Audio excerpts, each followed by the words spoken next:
ที่ศูนย์การค้าลาวไอเทคนครหลวงวิจันทร์บริษัทกรีซฟอร์มอเตอร์หรือ GWM ได้เปิดตัวรถรุ่นใหม่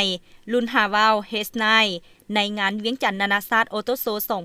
2025ให้เกียรติเข้าร่วมมีท่านนางสมประสงค์ภสินศักดิ์สิทธิ์ผู้จัดการฝ่ายขายและการตลาดท่านราเจนพลาจาพาตีผู้จัดการการบริการและอาลัยพร้อมด้วยทีมงานบริษัท GWM และสื่อมวลชนเข้าร่วม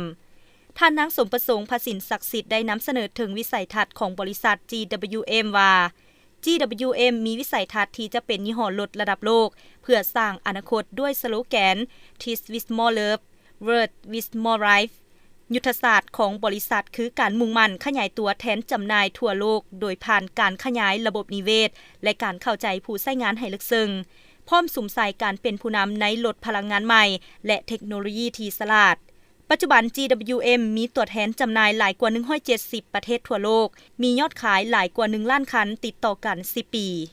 สำหรับจุดเด่นของ All New GWM Haval H9 มีขนาดกว้างใหญ่มี7บ่อนั่งให้ความเงียบประหยัดน้ำมันเด่นด้วยสไตล์บ็อกซี่ที่กำลังเป็นกระแสมั่นใจทุกการเดินทางด้วยระบบขับเคลื่อนอัจฉริยะ 4WD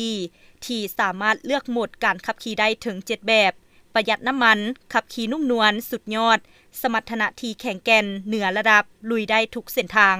โครงสร้างเฮ็ดด้วยเหล็กกาที่มีความเหนียวแน่นสูงห้องหับแหงกระแทกรอบทิศทางสัดส่วนการใช้เหล็กกาหลายกว่า80ส่วนห้อยมาพร้อมฟังก์ชันที่หลากหลายคือระบบติดจากสั่งการด้วยรีโมทกล้อง360องศาเซ็นเซอร์ด้านหน้าและหลัง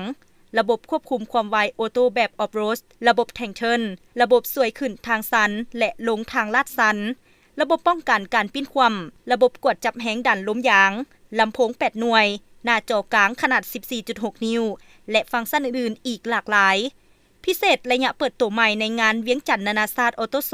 2025ระหว่างวันที่28พฤศจิกายน 7 ธันวาคม 2025นี้ที่ศูนย์การค้าลาวไอเทคนครหลวงวิจันทร์นี้ราคาเปิดตัวขายแมน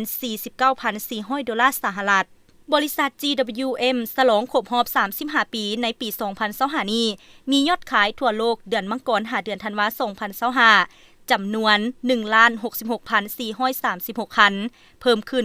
9.87 ส่วนห้อยเทียบใส่ปีที่ผ่านมาและได้แต่งตั้งให้บริษัทออโตเอเชียเป็นตัวแทนจำหน่ายอย่างเป็นทางการในสาธารณรัฐประชาธิปไตยประชาชนลาวตั้งแต่ปี 2021 เป็นต้นมาโดยมีห้องวางแสดงรถและศูนย์บริการทางนครหลวงเวียงจันทน์และนครปากเสแขวงจำปาสัก